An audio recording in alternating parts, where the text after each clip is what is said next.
Hello viewers, welcome to my channel numeracy maths classes. तो आज की वीडियो में हम करने वाले हैं एरिया ऑफ ट्रायंगल एक्सरसाइज 7.3। तो चलिए स्टार्ट करते हैं। एरिया ऑफ ट्रायंगल से आप क्या समझते हैं? सबसे पहले तो सपोज आपको एक ट्रायंगल गिवन होता था और आपको उसका एरिया फाइंड आउट करना होता, तो आप क्या देखते थे? एक एल्टीट्यूड, एक परपेंडिकुलर ड्रॉ करते थे। उस परपेंडिकुलर की जो हाइट होती थी, यानी कि इस परपेंडिकुलर की जो लेंथ होती थी, और जो ये परपेंडिकुलर जिसके ऊपर गिरता था, जिसके ऊपर डाला जाता था, वो होता था हमारा बेस। मान लीजिए इसकी लेंथ होती थी बी, तो हम एरिया ऑफ ट्राइंगल क्या कहते थे? Half into base into height. ये तो थी बात नॉर्मली कोई ट्राइंगल गिवन है।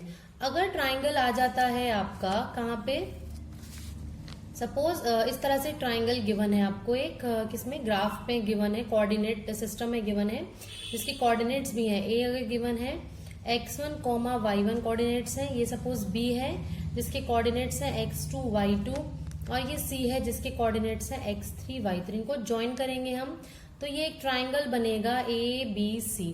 तो इसका एरिया ऑफ ट्राइंगल का फॉर्मूला याद रखते हैं, कैसे होता है? Area of triangle is half into तो ये आ गया। अब बेस इंटू हाइट की जगह क्या आएगा? देखिए x1 इंटू, यहाँ x1 आ गया तो अंदर आएगा y2 minus y3 plus x2। अब x1 के बाद आएगा x2 के बाद आएगा y3 minus y1 plus x3 into y1 minus y2। अब ये याद कैसे रखना है? देखिए सबसे पहले आप लिखेंगे हाफ, क्योंकि half into base into height formula होता है। उसके बाद x1 plus x2 plus x3, ये तो आएंगे ब्रैकेट से बाहर, y वाली टर्म्स आएंगी ब्रैकेट के अंदर। अभी लर्न कैसे करनी है? सपोज ये मैंने एक ड्रॉ कर लिया, ये 1 है आपका, ये 2 है और यहाँ पे ये 3 है। एंटी क्लॉकवाइज डायरेक्शन में इसे हम रोटेट करेंगे। मीन्स अगर x 1 है तो बचे 2 एंड 3, तो आएगा y2 माइनस y3। 2 है अगर तो 2 से अगला 3 है तो 3 माइनस 1, तो ये हो जाएगा y3 माइनस y1। ऐसे 3 है अगर तो 1 माइनस 2 हो जाएगा y1 माइनस y2। ये तो फॉर्मूला याद रखने का तरीका है और ये हो गया फॉर्मूला। अब ये फॉर्मूला डिराइव कैसे होता है अब इसके ऊपर डिस्कस करते हैं। इसको थोड़ा अलग से बना लेते हैं। सपोज ये मेरा ए पॉइंट था, x1 y1 जिसके कोऑर्डिनेट्स थे। ये मेरा बी पॉइंट है जिसके x2 y2 कोऑर्डिनेट्स हैं, और ये है आपका x3 y3 कोऑर्डिनेट के साथ पॉइंट C। इनको कर देते हैं हम ज्वाइन। ठीक है, अब ये ज्वाइन कर रहे हैं, बन गया ABC आपका, सॉरी थोड़ा टेढ़ा हो गया, ABC आपका ये ट्राइंगल बन गया, सीधी लाइन आएगी। अब हमें करना क्या है? इसके बाद हम ड्रॉ करेंगे परपेंडिकुलर। यही मैंने आपको समझाया था किसमें, जो सेक्शन फॉर्मूला हमने ड्राइव किया था उसमें। तो ड्रॉ करेंगे हम क्या? AP perpendicular and PQ and CR। Draw AP draw करेंगे तो कुछ ऐसे ड्रॉ होगा। AP परपेंडिकुलर है, सीधे लाइन आ गई P पॉइंट। BQ तो ये पॉइंट हो जाएगा, एंड CR ये पॉइंट हो गया। ये हमने draw perpendicular AP BQ and CR किए हैं। अब आपको फाइंड आउट क्या करना है? ABC कैसे फाइंड आउट करें हम? देखो ध्यान से, अगर मैं ये कर दूं कि ABQP, एक ट्रेपीजियम दिख रहा है। ट्रेपीजियम कैसा होता था? देखो ये फिगर होता है ट्रेपीजियम का, 2 पैरेलल साइड होनी चाहिए जिसमें तीसरी कैसी भी हो। ये तो पैरेललोग्राम हो गया, सॉरी। अगर 2 पैरेलल साइड है, एक ऐसे है और एक ऐसे है, मतलब दूसरी वाली पैरेलल नहीं हो, सिर्फ एक पेयर पैरेलल हो। आप देख सकते हैं ये परपेंडिकुलर है तीनों, तो ये तो पैरेलल होंगे ही आपस में, मतलब BQ AP and CR they all are parallel. अगर ये पैरेलल हैं तो यानी कि BQ और AP पैरेलल, तो ABQP एक ट्रेपीजियम बन गया। ध्यान से देखना, ABPQ ये पूरा एक ट्रेपीजियम बन गया। फिर हमने देखा एक ACRP भी एक ट्रेपीजियम है। इसका भी एरिया फाइंड आउट कर लें अगर हम, क्योंकि हमने इसका इसलिए करना है क्योंकि नीचे तक x एक्सिस तक की लाइन आ रही है। जब ऐसे ज्वाइन करते हैं ना, उस केस में एरिया निकालना इजी होता है, क्योंकि हम इन लेंथ को इजीली मेजर कर सकते हैं। बट यहाँ मेजर करना पॉसिबल नहीं था। अब ये तो पूरा आ गया, लेकिन मुझे इसकी तो रिक्वायरमेंट नहीं है ना, तो क्या करूं मैं? इस BCRQ को माइनस कर दूं। जब इसे माइनस करूंगी मैं तो ये नीचे वाला पोर्शन माइनस होगा, आपके पास सिर्फ बचेगा ट्राइंगल ABC। तो हम इसे लिखेंगे, देखो ध्यान से, area of triangle ABC is area of trapezium. कौन सा ट्रेपीजियम है? ABQP plus area of trapezium ACRP, ACRP, इन दोनों को ऐड करेंगे और माइनस कर देंगे किसको, BCRQ को, एरिया ऑफ BCRQ को। ठीक है, अब ये तो हमने लिख दिया, लेकिन इनका एरिया कैसे फाइंड आउट करें। देखो, एरिया ऑफ ट्रेपीजियम का फॉर्मूला होता है आपके पास, एरिया ऑफ ट्रेपीजियम होता है क्या, half into sum of parallel sides into height.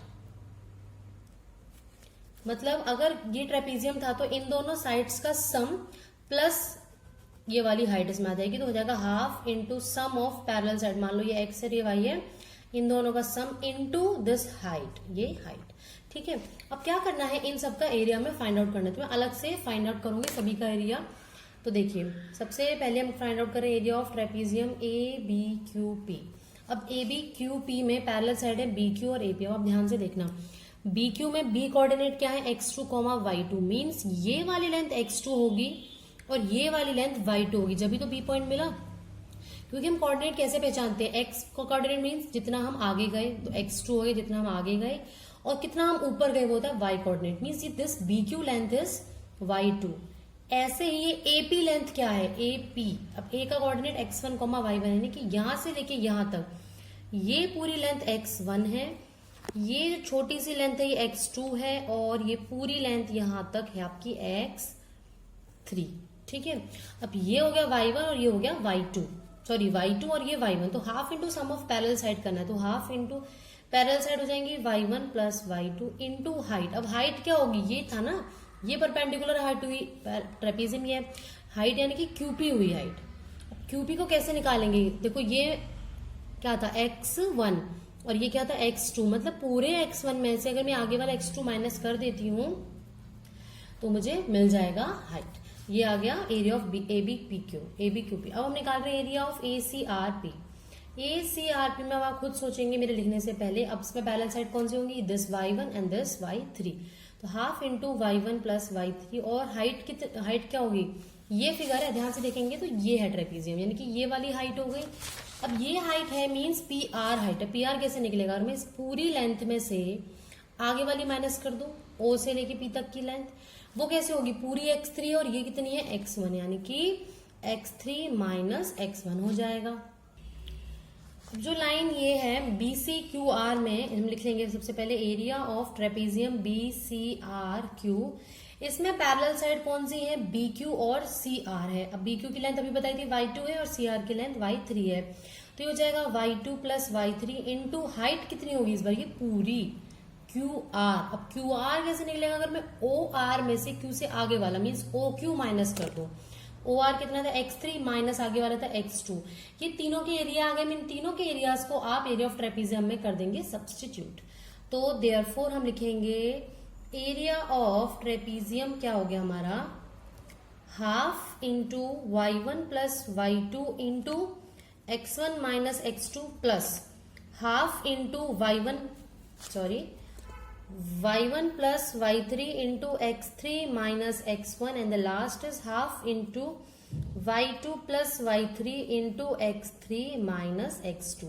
अब मैं क्या करूंगी, ब्रैकेट्स को ओपन करूंगी। ध्यान से देखेंगे, देखो हमें जो फॉर्मूला ड्राइव करना है उसमें x1, x2, x3 आपके बाहर है, ये सब अंदर है। तो हम क्या करें, इस x1 से इनको मल्टीप्लाई कर देते हैं एक बार, और एक बार माइनस x2 से, इसको नहीं ओपन कर रही हूँ मैं। ठीक है, हाफ ले लेते हो कॉमन, क्योंकि तीनों में ही था। x1 से मल्टीप्लाई करूंगी तो बन जाएगा x1 into y1 plus y2। आप देखेंगे ध्यान से, मैं ब्रैकेट के अंदर मल्टीप्लाई नहीं करूँ, सिर्फ ब्रैकेट के बाहर लिख देती हूँ x1 को, कैलकुलेशन शॉर्ट हो जाएगी। माइनस x2, अब इस x2 माइनस x2 भी इस पूरे से मल्टीप्लाई होगा y1 प्लस y2 से। सिमिलरली यहाँ पे करेंगे, x3 मल्टीप्लाई होगा किससे, y1 प्लस y3 से, एंड माइनस x1 भी मल्टीप्लाई होगा y1 प्लस y3 से।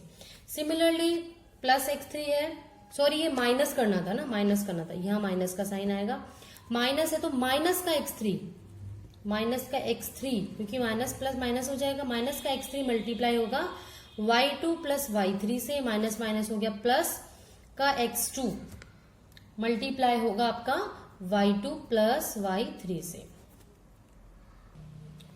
अब क्या करेंगे हम कि x1 को एक तरफ ले लेंगे, इसमें x1 आ रहा है और इसमें x1 आ रहा है, x1 ले लेंगे हम कॉमन। जब कॉमन लेंगे इसके अंदर क्या था, x1 के साथ मल्टीप्लाई में y1 प्लस y2 था, minus of y1 plus y3, तो हो जाएगा minus y1 minus y3। Similarly हम प्लस x2 कॉमन लेंगे, पहले ये पॉजिटिव है तो ये लिखेंगे प्लस x2 में y2 प्लस y3 पहले आ गया, minus of y1 and minus of y2 आ गया, प्लस x3। अब x3 में पहले क्या आएगा, y1 प्लस y3, माइनस से मल्टीप्लाई करेंगे तो माइनस y2 माइनस y3। अब आप ध्यान से देखेंगे y1 कैंसिल हो गया, यहाँ y2 कैंसिल हो गया और यहाँ y3 कैंसिल हो गया। तो फाइनली आपके पास क्या बच गया, x1 into y2 minus y3 plus x2 into y3 minus y1 plus x3 into y1 minus y2। और यही है आपका एरिया ऑफ ट्राइंगल। एक छोटी सी चीज हो कि आप उस पर मॉड लगाते हैं, क्योंकि एरिया कभी भी नेगेटिव नहीं हो सकता है। सपोज आपका आंसर -332 स्क्वायर यूनिट्स आता है तो आप उसे मॉड करके 32 स्क्वायर यूनिट्स कर देंगे। तो फाइनली फॉर्मूला हो गया इसका mod of this area of triangle is, ये फॉर्मूला हो गया। तो आज की वीडियो में हम सिर्फ फॉर्मूला पढ़ेंगे, नेक्स्ट वीडियो हम करेंगे इस रिलेटेड क्वेश्चंस। आई होप आपको वीडियो समझ में आई होगी। इन केस कोई डाउट है तो आप उसको कमेंट सेक्शन में कमेंट करके जरूर पूछिए। तो मिलते हैं नेक्स्ट वीडियो में, तब तक keep watching, take care, bye bye.